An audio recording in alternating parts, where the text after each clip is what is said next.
आज महाराष्ट्र जो चुनाव हुए थे उसके नतीजे घोषित किए जा रहे हैं और जो मध्य दौर का रुझान है उसके हिसाब से जो महायुति गठबंधन है यानी भाजपा के नेतृत्व वाली जो गठबंधन है इसमें भाजपा है, एकनाथ शिंदे वाली शिवसेना है जो मूल रूप से ओरिजिनल शिवसेना मूल शिवसेना होने जा रही है, एनसीपी है अजित पवार वाली जो पार्टी है, वो तीनों मिलाकर के 221 सीटों पर 221 सीटों पर बढ़त बना रही है। जैसा कि आपको जानकारी होगा कि 288 सीटें जो है महाराष्ट्र में है ना, आपको जानकारी है 288 सीटें महाराष्ट्र में। उस महाराष्ट्र में जो मैजिक नंबर चाहिए वह 144 का चाहिए +1, ऐसा भी आपको पता होगा। तो वैसी स्थिति में महाराष्ट्र में भाजपा गठबंधन का जो महायुति गठबंधन है उसका चुनाव जीतना और भाजपा उसमें भी 126 सीटों पे आगे चल रही है। अब कांग्रेस के लिए बड़ा सदमा है, कांग्रेस के लिए चूंकि बड़े राज्य में चुनाव हार रही है और सबसे बड़ा सदमा यह है कि लोकसभा चुनाव में महाराष्ट्र में बड़ी अच्छी स्थिति कांग्रेस की थी, ऐसा देखा गया था, यानी जो महाअघाड़ी गठबंधन था उसकी अच्छी स्थिति थी। तो ऐसा वहां के नेतागण जो है उस गठबंधन के नेतागण मान करके चल रहे थे कि विधानसभा चुनाव में जीत तय है। लेकिन भाजपा ने अपने सहयोगी दलों के साथ ऐसी रणनीति बनाई अर्चना जी कि उसमें जो है बाजी पलट गई। और आपको लगता होगा कि अब नरेंद्र मोदी जो है फिर से एक बहुमत की स्थिति में यानी सशक्त होकर के उभर रहे हैं, मोदी और सशक्त हो सकेंगे, हो रहे हैं, ऐसा आपका भी मानना होगा।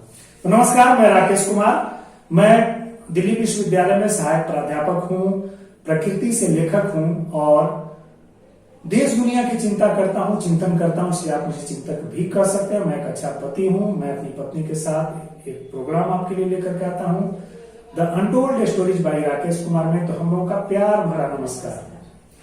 तो अब आपके दिमाग में यह बात आ रही होगी कि मैंने कहा कि कांग्रेस वहां चुनाव हार रही है, यानी महाअघाड़ी गठबंधन जो है महाराष्ट्र में चुनाव हार रही है।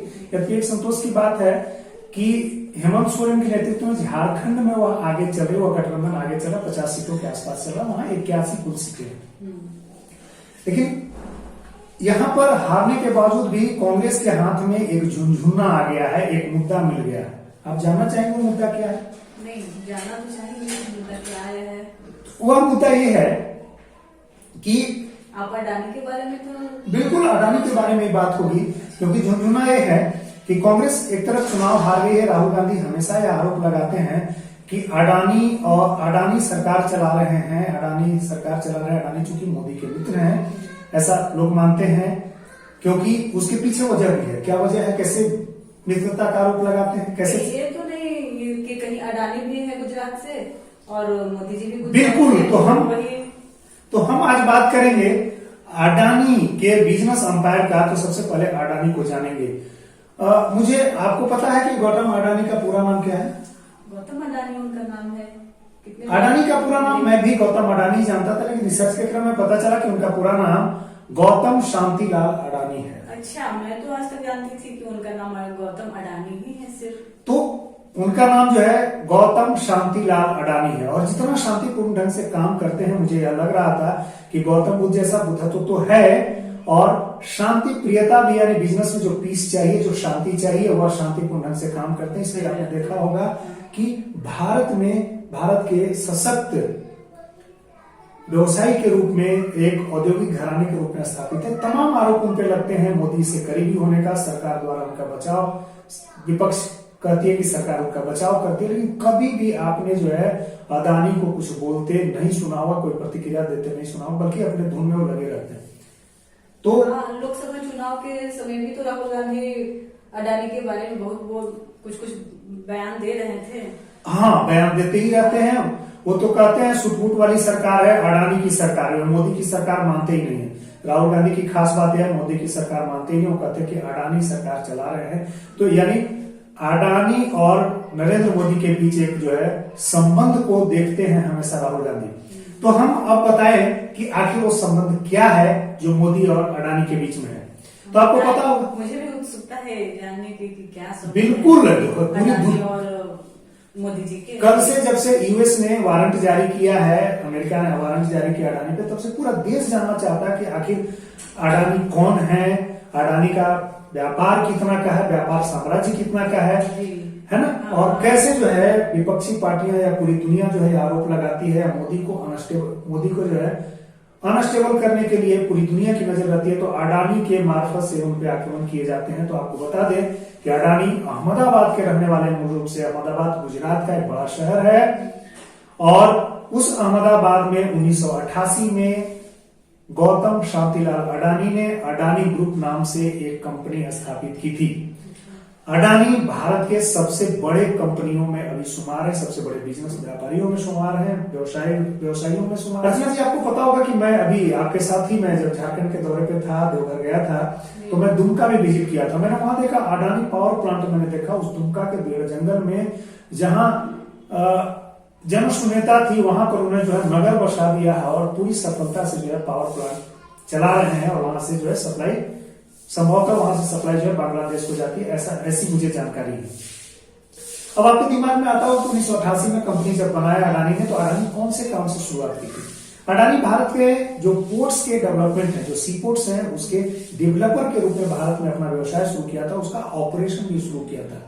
बाद के कालों में उन्होंने जो है कई क्षेत्रों में हाथ डाला। उसमें अगर हम रिसोर्सेज की बात करें, लॉजिस्टिक्स की बात करें, एनर्जी की बात करें, एग्रीकल्चर की बात करें, डिफेंस सेक्टर्स की बात करें और एरो स्पेस सेक्टर्स की बात करें, तो इन क्षेत्रों में यह सफलतापूर्वक अपने व्यवसाय को बढ़ावा दे रहे हैं। अच्छा, तो मतलब अच्छे खासे अडानी बिल्कुल सब क्षेत्र में, मतलब सारे क्षेत्रों में, व्यवसाय के सारे क्षेत्रों में, इंडस्ट्री के सारे क्षेत्रों में जो है उनका अब दबदबा है, और कुल मिलाकर के वो बेहतरी से, शांतिपूर्ण तरीके से काम कर रहे हैं। जैसा कि आपको पता होगा अर्चना जी की सारे जो इंडस्ट्रियलिस्ट हैं, सारे जो औद्योगिक घराने हैं, उनकी पत्नियां कोई ना कोई फाउंडेशन चलाती है। तो आप जानना चाहेंगे कि अडानी की पत्नी कौन है और कौन सी जो फाउंडेशन चलाती है? हाँ, एकदम जानना चाहेंगे।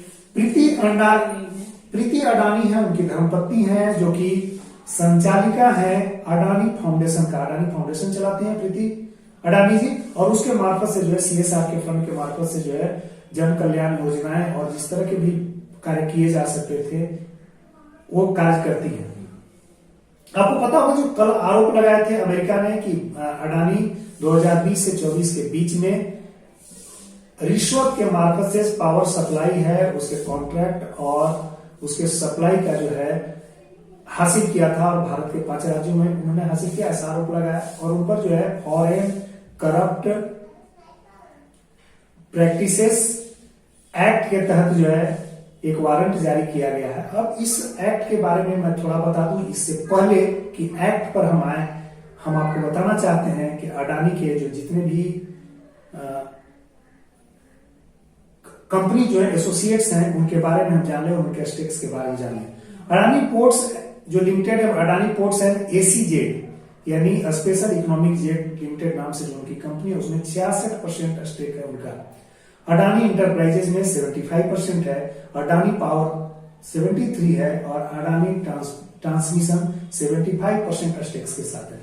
इसके अलावा मैं यह भी बता दूं कि अगस्त 2018 तक जो फोर्ब्स इंडिया मैगजीन है, जो अमेरिका की प्रतिष्ठित मैगजीन है, जिसका एक मीडिया समूह जो है बंबई में स्थापित हुआ था, जो 2009 की बात है, वह हर साल जो है प्रसिद्ध व्यवसायियों से लेकर के संस्थानों तक का रैंकिंग जारी करता है। तो अगस्त 2018 में जो उसने आंकड़े जारी किए थे, उसमें बताया था कि अडानी का जो नेट वर्थ है वह $8.7 बिलियन है। अब आप जानना चाहेंगे नेटवर्थ क्या होता है? नेटवर्थ होता है कि किसी भी औद्योगिक घराने का, किसी भी उद्योगपति का जो टोटल असेट्स है, यदि पूरी परिसंपत्ति में से उसकी लायबिलिटीज को अगर घटा दिया जाए, लायबिलिटी यानी जितने तरह की उधारियां हैं, देनदारियां हैं, उसको घटा दिया जाए और जो संपत्ति बचती है, इसी को हम लोग नेट वर्थ कहते हैं, निबल परिसंपत्ति कहते हैं। तो $8.7 बिलियन के नेटवर्थ के साथ भारत में टॉप 3 इंडस्ट्रियलिस्ट के रूप में जाने जाते हैं। और मैं यह भी बता दूं कि फोर्ब्स इंडिया मैगजीन ने 2017 में इन्हें भारत के चौथे पावरफुल, सबसे शक्तिशाली व्यक्ति के रूप में नवाजा था। तो अब जो मामला है कि अडानी पर यूएस ने आरोप लगाया, ब्राइबरी का आरोप लगाया, रिश्वतखोरी का आरोप लगाया, एक फॉरेन करप्शन प्रैक्टिसेस एक्ट के तहत उन पर जो है गिरफ्तारी का वारंट जारी किया। और कांग्रेस चूंकि महाराष्ट्र में हार चुकी है, तो उसे एक झुंझुना मिल चुका है, और कल से ही कांग्रेस का जो छात्र इकाई है NSUI, वह अडानी को गिरफ्तार करो नारे के साथ जो है सड़क पर उतरी हुई है।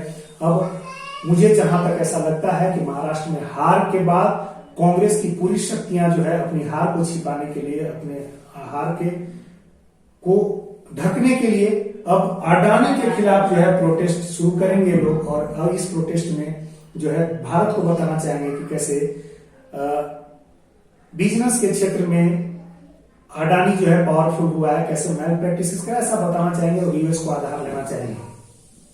देखिए ऐसा इसमें 2-3 बातें हैं। व्यवसाय के क्षेत्रों में होता क्या है कि कई ऐसे देश हैं जहां ब्राइबरी को, जो रिश्वत होते हैं, वहां बिजनेस और कॉन्ट्रैक्ट पाने के लिए जो फॉरेन कंट्रीज के कंपनीज होते हैं, फर्म्स होते हैं, वहां उन्हें छूट मिली हुई है। कई सरकार कहते हैं कि आप इसको जो है एक्सपेंसेस में, बिजनेस एक्सपेंसेस में डालिए और टैक्स रिटर्न में ऐसा भरते भी है। 1977 में फॉरेन करप्ट प्रैक्टिसेस एक्ट बना था, जो अमेरिका में बना था, और अमेरिका में एक्ट बना था तो वहां पर इसको जो निगरानी करता है, इसको इन्वेस्टिगेट करता है, वह है the security and exchange board यह करता है, और दूसरा जो है डिपार्टमेंट ऑफ जस्टिस, दोनों मिल करके इस मामले को, ऐसे मामले को देखते हैं। इसके 2 पक्ष हैं। एक पक्ष है कि कहीं भी अगर जो अमेरिकी कंपनी, चाहे वो अपने देश में या किसी भी देश में, अगर किसी भी तरह के कॉन्ट्रैक्ट पाने के लिए, अनुबंध पाने के लिए, व्यवसाय को बढ़ाने के लिए, चाहे वो व्यक्ति हो या फर्म हो, है ना, इंडिविजुअल्स की भी बात करते हैं, अमेरिकन सिटीजन्स, या फर्म की बात करते हैं, अगर किसी भी तरह से उन्हें माल प्रैक्टिसेस करते हैं तो उन्हें रोकने के लिए ऐसा प्रावधान अमेरिका ने किया था। दूसरा उसने आरोप लगाया कि हमारे इन्वेस्टर्स को जो है मिसलीड कर रहा है, और उसका आधार इसने दिया कि जो अडानी का एज्योर पावर्स हैं, वे एज्योर पावर के जो शेयर्स हैं वह न्यूयॉर्क स्टॉक एक्सचेंज में इनलिस्टेड है।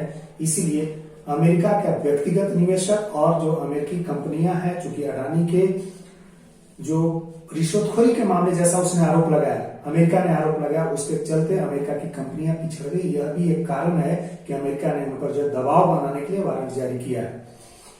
देखिए रही बात, यह साबित करना बड़ा मुश्किल काम है कि भारत में जो है अडानी ने रिश्वत दी है। 5 राज्यों की बात अगर करें, तमिलनाडु की बात करें, उड़ीसा की बात करें, जम्मू कश्मीर की बात करें, है ना, और आपको छत्तीसगढ़ जैसे राज्यों की बात करें, वहां पर ऐसा आरोप लगता है कि अधिकारियों को, शासन प्रशासन को 2020 से लेकर के 2024 तक अडानी ने जो है रिश्वत दे करके सोलर पावर प्लांट की स्थापना की बात की है, वहां पर कॉन्ट्रैक्ट लिए हैं।